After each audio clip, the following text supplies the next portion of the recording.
Maintenant, observons la même chose par rapport aux sensations du corps. En cet instant, il y a, si on écoute le corps, il n'est que sensation. Les yeux fermés, il y a peut-être des sensations agréables et peut-être des îlots de densité. Si on écoute le corps, on pourrait dire que c'est un nuage de points, plus ou moins dense, et un nuage de points dansants, qui se meuvent.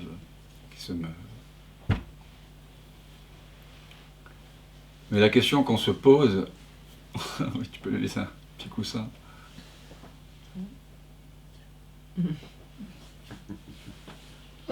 Ouais, voilà.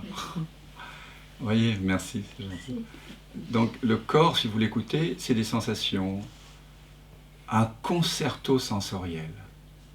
La chaleur dans les mains, la chaleur dans le visage, l'électricité sous les pieds, les ondulations dans les cuisses, les vibrations.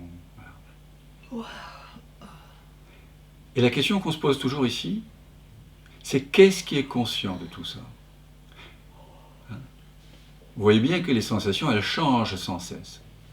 Mais pour que vous puissiez être conscient de leur changement, ne faut-il pas qu'il y ait un élément dans votre expérience qui, lui, demeure inchangé? Comment prendre conscience de quelque chose qui change s'il n'y a pas en vous quelque chose d'inchangé, de permanent?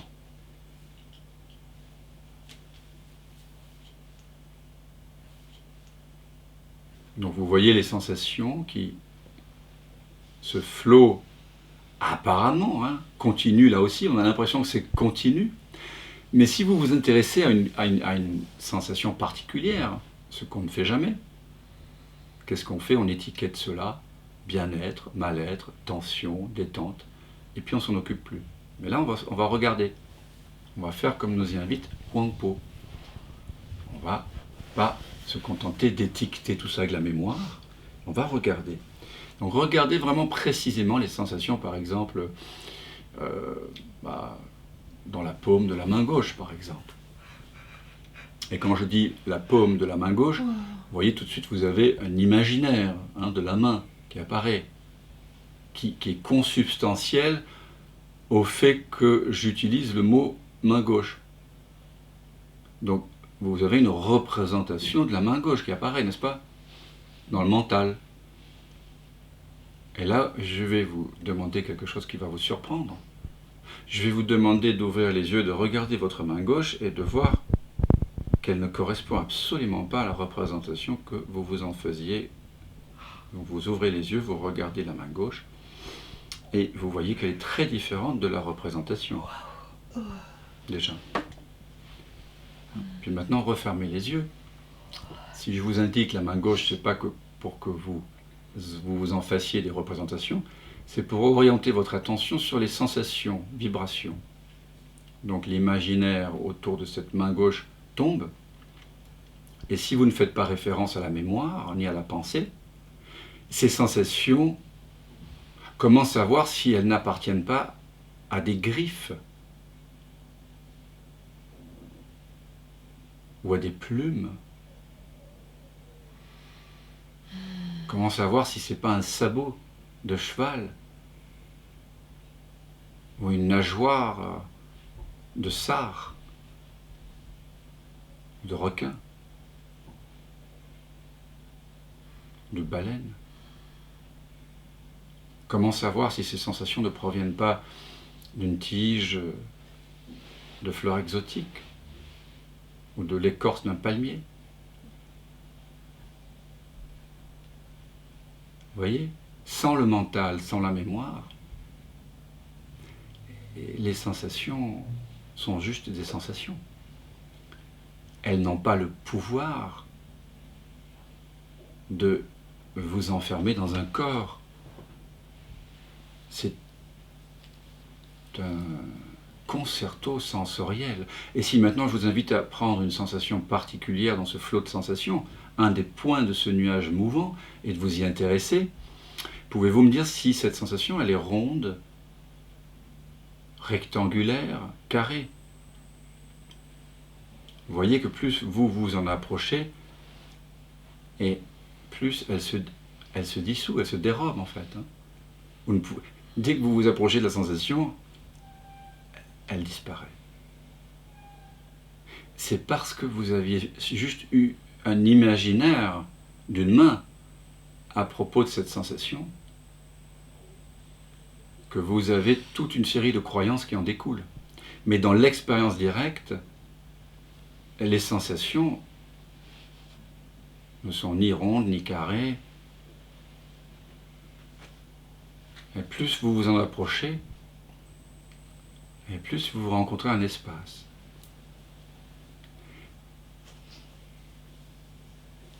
Et quand on prend le temps comme ça d'observer le corps, qui n'est que dans l'expérience directe sensation, vibration, et qu'on se pose la question qu'est-ce qui est conscient de tout ceci, on voit bien que les sensations changent sans cesse. Mais est-ce que l'observateur, le témoin, le spectateur de ce spectacle mouvant change?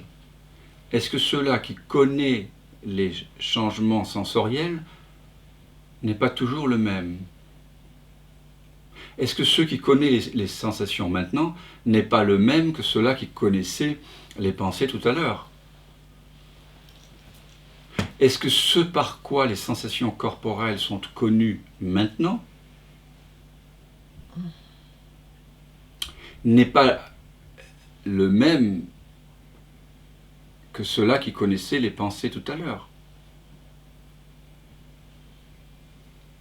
Est-ce que cela qui est conscient des sensations n'est pas le même que cela qui est conscient du son de ma voix?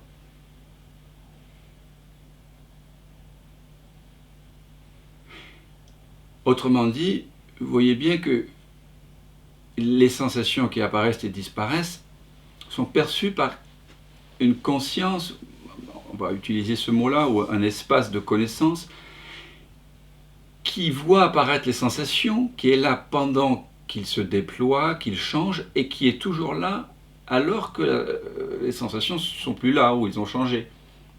Ça veut donc dire que ceux-là qui observe ou qui prend conscience des sensations n'est pas fait de sensations. Et ça, c'est énorme, ça, si vraiment vous le réalisez. Ça veut dire que ce qui en vous connaît les pensées, qui connaît les sensations, n'est ni fait de pensée, ni fait de sensations. Ce qui signifie que, comme vous êtes cette conscience, vous sentez que vous êtes cela qui est tout le temps présent. Parce que vous êtes tout le temps présent, vous le savez ça, et tout le monde sait ça. Mais nous avons par erreur d'identification, nous nous sommes identifiés aux pensées, à l'histoire. Je suis une femme, je suis un homme, je suis un humain, je suis français, française, suisse, danois, je suis en bonne santé, je suis en mauvaise santé, je vote à droite, je vote à gauche, je suis écologiste, je mange de la viande, je suis végétarien. Sur ce je suis, sur cet espace de pure connaissance, nous avons surimposé, comme nous le dit Shankara au 8e siècle, nous avons surimposé sur cette conscience qui est sans dimension, un ensemble d'histoires, un fatras de pensées, de colorations. Et on a fini par se prendre pour une personne, pour un organisme corps mental. Et comme on nous a dit, bah, c'est toi qui fais l'expérience, on a compris que je était une personne, je étais quelqu'un, je étais un corps mental. Or, dans l'expérience que nous sommes en train de faire, nous réalisons que cette personne que je croyais être, faite de pensées et de sensations, ayant un corps et apparemment un esprit, n'est pas cela qui est perçoit, mais au contraire est perçu. Donc c'est comme si nous faisions un pas en arrière, vous voyez. Et tout ce que l'on croyait être, une personne séparée, dotée d'un libre arbitre, auteur des pensées, acteur des actes, indépendant du monde, se situant à l'intérieur d'un corps dont la destinée était liée à ce corps, et donc séparé du monde, des autres, de Dieu, de tout. Tout d'un coup, vous découvrez que tout ça, ce ne sont que des sensations changeantes, des pensées éphémères, mais que vous êtes cela qui est conscient de tout ceci. Vous êtes conscience.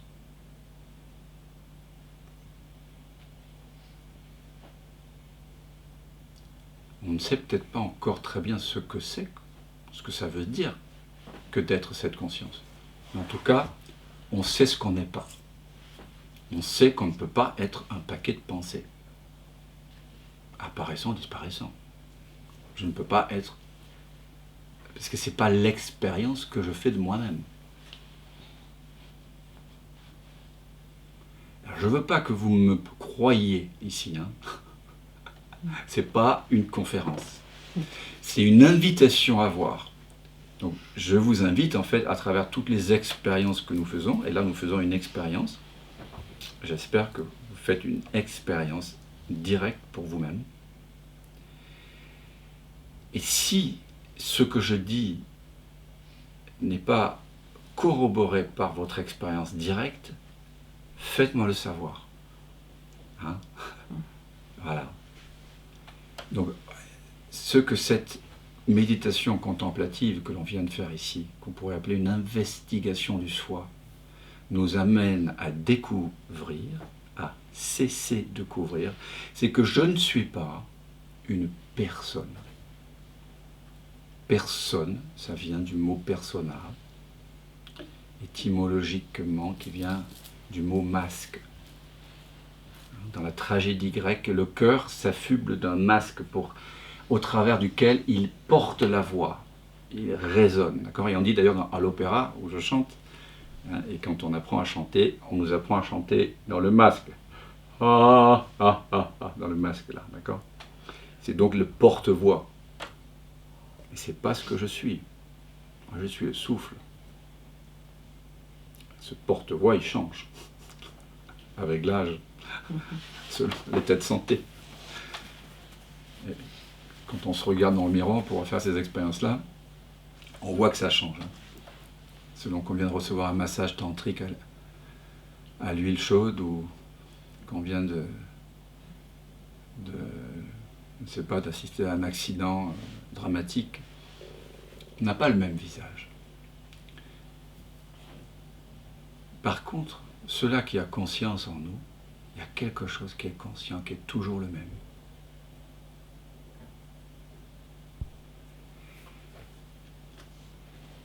Et quand ce qui est toujours le même, ce qui est toujours conscient, s'oublie lui-même pour soudain se prendre pour un individu séparé, un Dan, une Marie, une Maria, un Franck, un ceci, un cela, etc., avec tout ce que ça a comme déclinaison à l'infini possible. Hein. Je suis quelqu'un qui est un homme, avec un certain âge, qui aime ceci, qui aime pas ça, blablabla. Et qu'on y croit, le corps se tend, tout de suite, inutilement. Et on s'inflige une forme de souffrance, parce que ce n'est pas réel. Ce n'est pas réel. Et quand on croit être une personne séparée, un humain, une femme, un homme, un âge, une histoire, un époux, une épouse, un frère, une sœur, un citoyen, et qu'on vit comme 99,99% des gens, en croyant cela a des conséquences. Ça veut dire que ma vie est régie par deux peurs. La peur de la finitude dans le temps, la peur de mourir. Je vis dans le couloir de la mort, puisque je suis identifié à ce corps, donc je vais mourir. Bon. Donc il y a tout le temps cette peur-là. Elle n'est peut-être pas au premier plan, vous n'y pensez pas tout le temps, mais elle est là. Et tout ce qu'on pense, tout ce qu'on croit, tout ce qu'on fait, on le fait pour se libérer de cette peur-là. Soyez pas dupes. Soyez pas dupes. Et l'autre peur qui est là quand on se prend pour quelqu'un, qu'on n'est pas réellement, c'est la peur de manquer. Parce que je suis un tout petit humain, hein, dans un appartement avec d'autres amis à Paris, qui est très grand, sur une terre qui est immense, dans un système solaire qui est encore plus grand, dans un univers infini, vous voyez. Je suis une toute petite chose comme ça. Et donc, je vais manquer de quelque chose toujours. Parce que je suis limité dans l'espace. Donc, comme je crois que je vis dans un cadre spatio-temporel, que c'est ça, je suis un corps mental qui est né, qui va mourir, j'existe dans le temps, dans une sorte d'horizontalité comme ça, je me projette tout le temps. Passé, futur, passé, futur, passé, futur. Je vis sur une ligne de temps, comme ça, horizontale, qui est projetée. C'est très, très, très, très fort. Et on est obligé de s'identifier un minimum au temps. Et c'est très compliqué, cette opération. Je le vois avec mes filles de 5 et 7 ans. C'est très compliqué pour un enfant d'apprendre à se situer dans le temps. Et c'est important qu'on l'apprenne. Mais quand on croit qu'on est exclusivement ça, là, on est prisonnier d'un imaginaire. Et on s'est coupé de la transcendance, on s'est coupé de l'être. Et donc, notre vie est régie par ces deux peurs, la peur de mourir et la peur de manquer. C'est comme ça. Donc, toute souffrance, et là, vraiment, c'est 30 ans de le voir tous les jours, pour moi-même et pour les autres, toute souffrance vient d'une erreur identitaire, à la racine. Et vous le pressentez, c'est pour ça que dans ce stage, il y a 5 d'entre vous qui êtes déjà thérapeutes. Vous pressentez que pour vous accompagner vous-même vers la cessation absolue de la souffrance, et nos sœurs et frères de lumière, dans cette même évidence, il faut qu'à un moment donné, cette illusion soit vue pour ce qu'elle est, tout simplement. Qu'on arrête de se prendre pour ce qu'on n'est pas. Et qu'à l'origine de toute souffrance, il y a cette méprise identitaire. Je ne suis pas quelqu'un, je ne suis pas un âge, je ne suis pas une taille, je ne suis pas gros ou mince ou grand ou petit ou français ou italien. Non. Au fond de moi, je suis.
have a love